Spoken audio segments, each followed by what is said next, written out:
No niin, äsken keskeytyi tuo videoni. Tää nyt suoraan jatkoa siihen. Tännehän ensikäynnistys suoraan paketista. Oton jälkeen.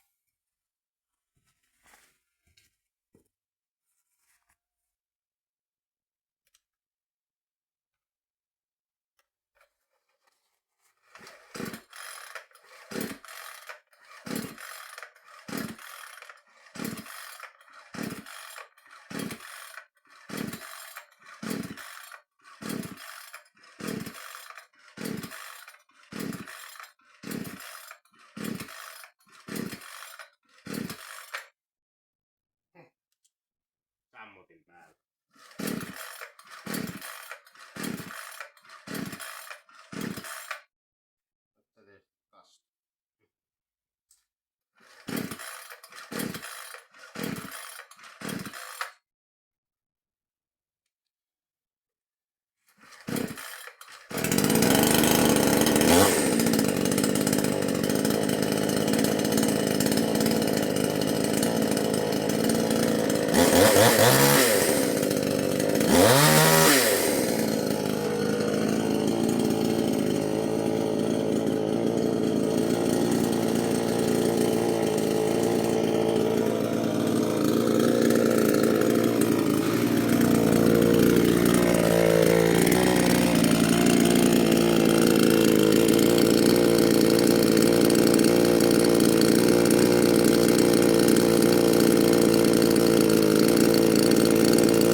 Aika nolosti tyrin ton käynnistyksen, kun oli sammutin päällä. Jotenkin muistelin, että se olisi ollut alaspäin käynnissä, mutta eihän se. No.